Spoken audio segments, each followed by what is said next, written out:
the first session is going to be uh, on the methods and methodological issues. There are going to be two papers, one by Maitri Goswami ji about the Pramanya of Puranas, and the other is going to be by Amritanshu Pandey ji, who is going to talk about the historical use of Puranas for chronology. Now, Maitri ji, please, it is over to you.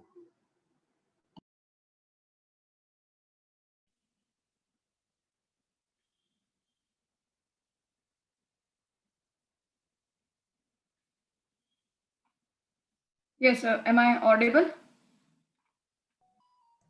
Yes, please go ahead. Okay. So today I am presenting my topic on credibility of Puranas as narratives of Vedic philosophical indoctrination.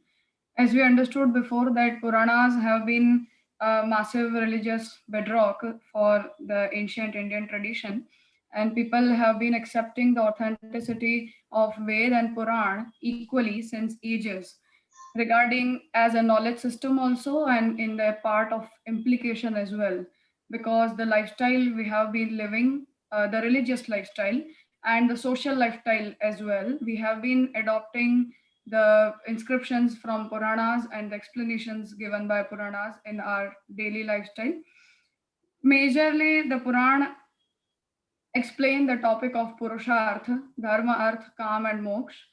The major difference here, first of all, if we assess between Ved and Puran, is about the eligibility criteria, because Ved go for the eligibility of Trivarnik, it means the one who are having Yagyopavit Sanskar, and the Puranas are opening out the eligibility criteria for everyone, for whoever is interested in following the Dharma through the Puran. Now, the Puranas are considered as elucidation of Ved, because Puran elaborate the concepts as explained in the Ved. Mahaprabhu Sri Vallabhacharya explains that how Puranas have been elaborating is that Puranam Vedavat Purva Siddham Sarvopayogitat. The major importance of Puranas in the criteria is that it opens up the eligibility, and therefore the one who are not able to follow the Dharma as propagated in Ved would be able to follow what has been explained in the Puran. We find all the parts of Ved in the Puran as well. The first part is of Brahman and Samhita, which explain the mantra part of Ved and have been explaining the karma part. That same karma part and the elaboration regarding the karma part, the karma marg of the Puran is also of the Ved is also available in the Puran. For example, Ved explains that Agnihotra has to be performed till the date you die by each and every person who is a grahastha. But the Puran adds on to the detail that in spite of following what you have been doing from the Ved, you need to be careful regarding the six ang of Dharma as explained in the Ved. And if you are not eligible in performing those, you won't be able to perform the Agnihotra. And therefore, the options of the Agnihotra have been provided in the Puran in the form of upasana of those deities. So karma part is a part of Puran as explained in the Ved. The second part is of Gyan, which is categorized in the Upanishad section of Ved. Upanishad explains the four functions of the Brahma, the superior most entity, which are Utpatti, Sthiti, Prayan, and Lay. With Prayan, I mean the method of attaining salvation or to assimilate in the infinity of Brahma. So Ved explains Yatova imani bhutani jayante yena jatani jivanti yat prayanti abhisam vishanti tad vijigyasasva tad Brahma. So these four functions of Brahma have been explained in Ved, which elaborate the four functions that Brahma is the creator, the Brahma is the sustainer, and Brahma is the one in ultimately whom everyone would like to attain salvation. And ultimately, when the Brahma would like to assimilate the whole universe in his own form, at that time, the massive destruction will happen. So these are the four major functions of Brahma as explained in the Upanishad, and same have been elaborated in Purana by the five characteristics of Puran or by the 10 characteristics of Mahapuran. So, as explained by the revered keynote speaker, that Sarga, Visarga, Sthan, Poshan, Uti, Manvantar, Ishanu Katha, Nirodh, Mukti, and Ashray. These are the 10 sections of Mahapuran. And Sarga, Vansh, Manvantar, Vanshanu Charit, and Pratisarg. These are the five categories as explained in the Upapuran. So, if we go through the categorizations, then the Utpatti part, it means the creation part of the Ved, has been elaborated in Sarga, Visarga, and Sthan sections of Mahapuran, because they will be explaining that how the universe has been created, and the whole detailed narrative would be given in that section. The second one would be of Sthiti, it means to sustain the created universe. And the Poshan, Uti, Manvantar, and Ishanu Katha. These are the four sections of Mahapuran which will go with the Sthiti part. It means how the sentient and insentient objects and beings which are created by Brahma under the section of Utpatti have been sustained by providing them all the accessible objects needed for living or for sustaining on this universe. The third part is of Prayan, it means to attain salvation. That has been explained in Nirodh and Mukti, these two sections of Puran. And the fourth one is Lay, which means the ultimate refuge in Brahma. So the whole universe and each and every object will ultimately assimilate in the origin. So these are the characteristics which we find in the Puran. The only difference is that Ved denotes these functions of Brahma, while Puran narrates these functions of Brahma. Now, the Brahma, as we all know, that has been accepted in the Vedic philosophy as an essential causal material, not just as a creator, but also as a material and efficient cause of each and every universal objects. Because Sat and Chit attribute of Brahma, they elaborate themselves or they manifest themselves in the form of sentient and insentient beings and objects. Now, as we have been accepting the multiplicity of Brahma, as explained in Ekoham Bahusyam Prajayeya Ekameva Dvitiyam Brahma. So, in spite of accepting the multiplicity of Brahma, we are not negating that Brahma is the ultimate reality of this universe, and therefore nothing other than Brahma exists in this universe.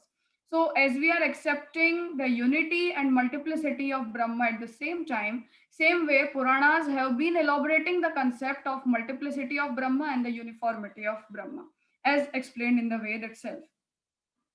So the Puranas, they explain the multiplicity of Brahma in the form of deities, in the form of devtas, in the form of the objects of the universe, and how the objects and the deities or the ultimate reality interact with each other from origin of the universe till the universe is destructed by his own wish. So the major issue with the scholars who are influenced by the Western understanding is that they feel that there has to be uniformity, and we don't accept the multiplicity, because if uniformity exists, it means there will be only one God and there has to be only one entity in this universe. And multiplicity will not go with it because he is the creator and therefore everything is distinct from the creator.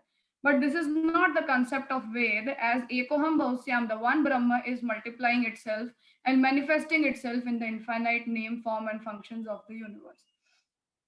So, as we are accepting that multiplicity, same way we are accepting the multiplicity of the deities as well, because as the beings have been not created with having the uniform nature or uniform function or uniform mentality and the objectives of their life, so multiple deities are the multiplicity of that singular entity, Brahma itself.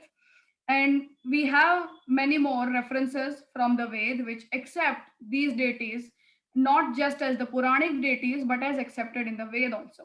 As from Ruksamhita, they say that Vishnuhu Gopa Adabhyo Ato Dharmani Dharayan Tad Vishnoho Paramam Padam Sada Pashyanti Sureyah. So it is not so that the Puranic devtas have not been referred in the Ved, or the Puranic devtas are different from what the Ved explains.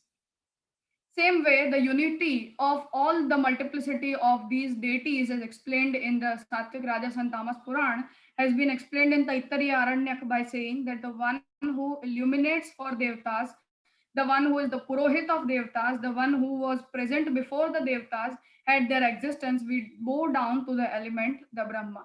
So this means that the Devtas are multiplicity of the singular entity, Brahma itself, and they are not the distinct entities as accepted in the Vedic philosophy. So it is very clear that the Hindu followings or the Sanatani tradition we are having of worshipping the deities is cannot be considered as a paganistic thought, or cannot even be a polytheistic, not even monotheistic or henotheistic, but we are accepting the combination of polytheism and monotheism, because one singular entity is multiplying itself in the infinite form, names and functions.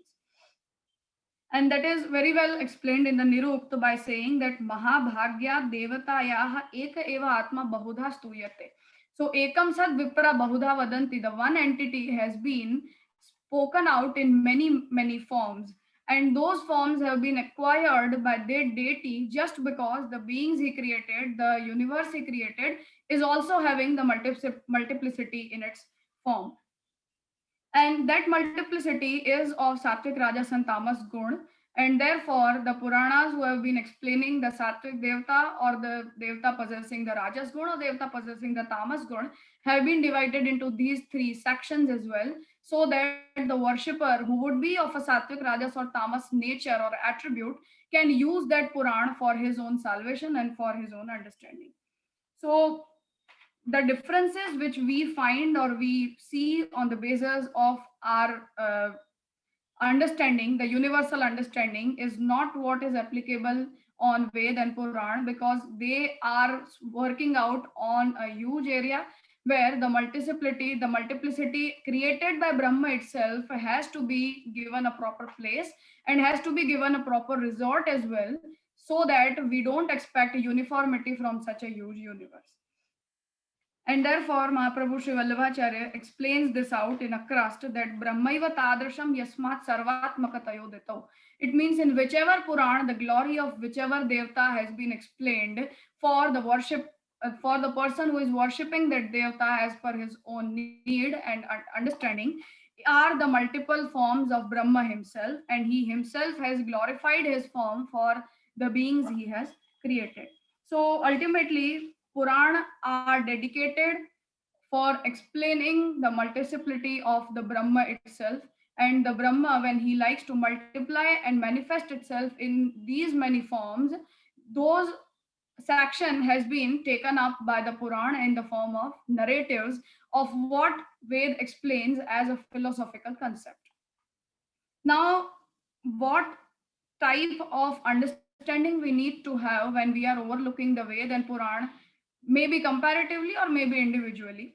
So there can be the two point of views. The first one can be a philosophical point of view, and the second one can be the point of view to consider this universe as a divine sport.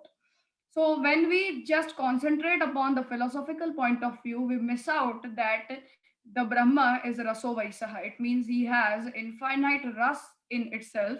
And therefore, just by considering a uniformity or expecting uniformity from such an infinite huge entity, we are missing out his beauty.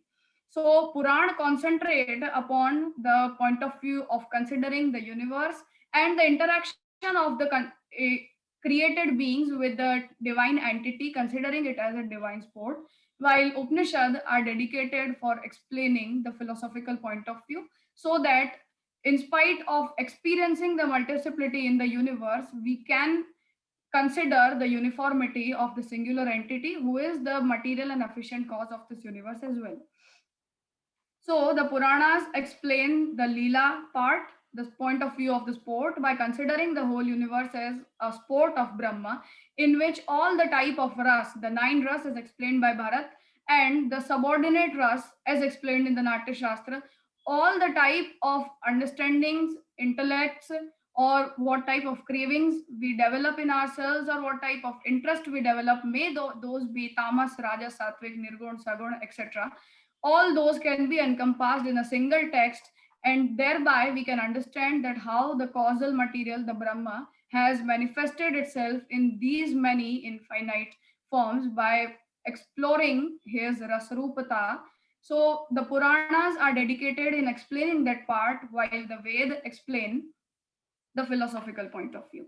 So if we keep this type of understanding and overview for considering the contribution of the Puran, or for considering the format of the Puran, we can be very clear that they are not expecting or explaining anything which is different from Ved.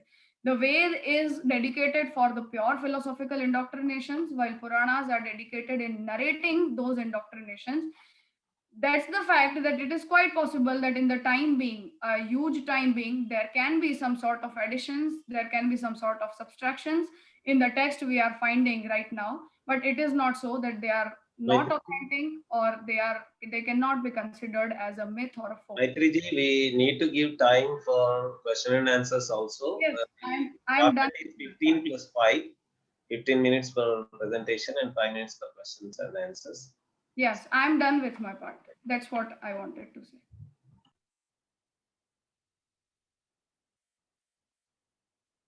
We can go with the queries if there are any. Yeah, please go ahead. Yeah. So maybe we can take up questions and answers after Amritanshu ji presents his paper together for both the papers.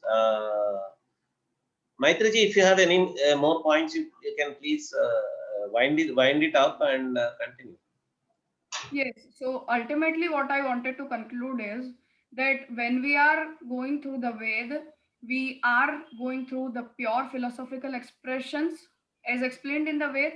And while we are going through the Puran, we need to be very clear that Puranas are elaborating the concepts of the Ved. So, if we distinct both the text from each other, both of them will remain incomplete. The Ved will not be able to narrate what it wanted to say, and the Puranas will lose their philosophical indoctrination which is placed in the Ved. So both of them altogether will explain both of the point of view towards the universe, and how we need to interact with the uniformity of this universe and the multiplicity of this universe as well. Thank you very much, Maitri ji. This is a very important topic, the ekavakyata between Vedas and Puranas. Uh, we have been so much indoctrinated by Western thinking that some of us who are Indic, pro-Indic also, we ourselves doubt the ekavakyata between Vedas and Puranas Yeah. quite often. But Maitri ji has brought out very well logically how there is an ekavakyata between both.